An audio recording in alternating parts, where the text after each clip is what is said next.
स्वागत है। आज हम HDFC बैंक के जो लेटेस्ट तिमाही नतीजे आए हैं, मतलब 30 जून 2025 को ख़त्म हुई पहली तिमाही, उस पर थोड़ी गहराई से बात करेंगे।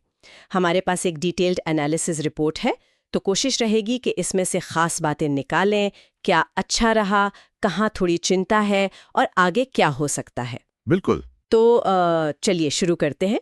पहली नज़र में तो मतलब तस्वीर थोड़ी मिली-जुली सी लग रही है ना? स्टैंड अलोन प्रॉफिट तो उम्मीद से बेहतर दिख रहा है, काफ़ी बढ़ा है। हाँ, बिल्कुल। स्टैंड अलोन नेट प्रॉफिट वो साल दर साल करीब 12% बढ़कर 18,155 करोड़ रुपए हो गया है। और जो नेट इंटरेस्ट इनकम है वो भी लगभग 6% बढ़ी है, 77,470 करोड़ रुपए पर। अच्छा। और एक और बात, बोर्ड ने 1.1 बोनस इशू और साथ में 5 रुपए प्रति शेयर का स्पेशल अंतरिम डिविडेंड भी अनाउंस किया है। अरे वाह, बोनस और डिविडेंड। हाँ, ये दिखाता है कि मैनेजमेंट को भरोसा है और वो शेयर होल्डर्स को रिवॉर्ड भी करना चाहते हैं मौजूदा माहौल के बावजूद। ये तो शेयर होल्डर्स के लिए अच्छी खबर हुई, लेकिन एक मिनट, क्या इसमें कोई दूसरा पहलू भी है? मैंने सुना कंसोलिडेटेड प्रॉफिट थोड़ा गिरा है। हाँ, आपने सही पकड़ा। कंसोलिडेटेड नेट प्रॉफिट वो साल दर साल थोड़ा करीब 1.3% कम होकर 16,258 करोड़ रुपए रहा है। ओह, तो गिरावट है, क्यों? इसकी जो मुख्य वजह है वो है HDB फाइनेंशियल, जो इनकी नॉन बैंकिंग सब्सिडरी है, उसके लिए प्रोविजनिंग काफी बढ़ा दी गई है। प्रोविजनिंग? हाँ, मतलब भविष्य के संभावित नुकसान के लिए पैसा अलग रखना। तो कुल मिलाकर प्रोविजनिंग में बहुत बड़ा उछाल है।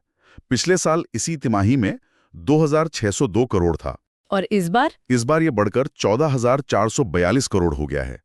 और इसमें 9,000 करोड़ रुपए का एक फ्लोटिंग प्रोविजन भी शामिल है। बाप रे, 14,000 करोड़ से ज्यादा की प्रोविजनिंग और ये 9,000 करोड़ का फ्लोटिंग प्रोविजनिंग, ये क्या चीज है? मतलब ये किस तरफ इशारा कर रहा है? देखिए, इतनी ज्यादा प्रोविजनिंग, खासकर फ्लोटिंग प्रोविजन, ये दिखाता है कि बैंक थोड़ी ज्यादा सावधानी बरत रहा है।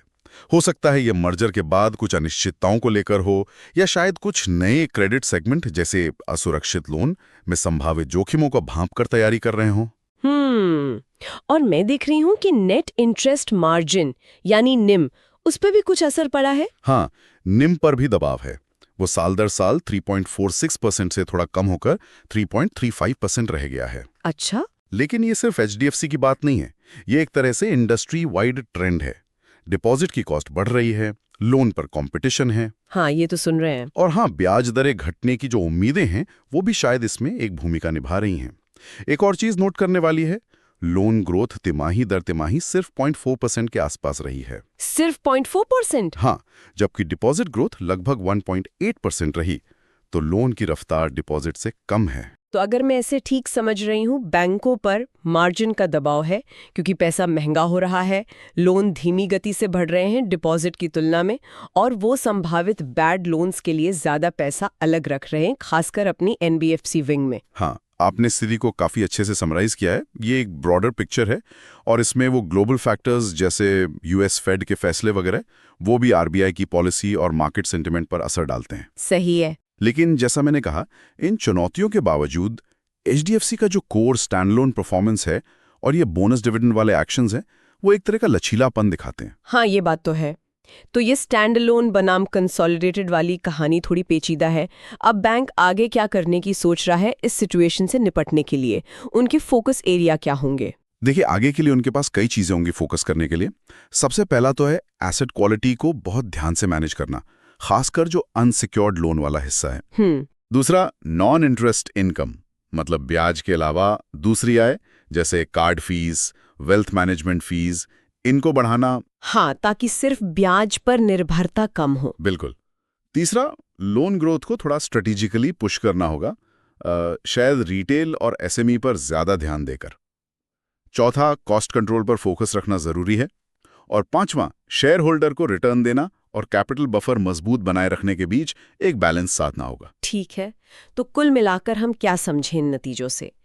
HDFC बैंक ने कोर लेवल पर तो ठीक परफॉर्म किया, शेयर होल्डर्स को खुश भी किया, लेकिन ये बढ़ती प्रोविजनिंग, मार्जिन पर दबाव और धीमी लोन ग्रोथ, ये चिंता की बातें हैं। और ये सिर्फ HDFC की नहीं, बल्कि शायद पूरे बैंकिंग सेक्टर की चुनौतियों को दिखाती हैं। एकदम सही कहा आपने।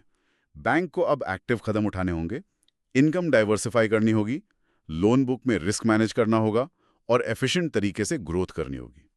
ग्लोबल माहौल अनिश्चित है, यह आसान नहीं होगा, पर जैसा हमने देखा कोर बैंकिंग ऑपरेशन अभी भी मजबूत लग रहा है। जाते जाते एक सवाल मन में आ रहा है, अगर पूरे सेक्टर में ही डिपॉजिट लोन से ज्यादा तेजी से बढ़ रहे हैं तो बैंक आने वाले समय में इस एक्स्ट्रा लिक्विडिटी मतलब नकदी का इस्तेमाल कैसे करेंगे? उनकी स्ट्रैटेजी कैसे बदल सकती है, खासकर अगर इकोनॉमिक माहौल अनिश्चित बना रहता है? ये सोचने वाली बात है।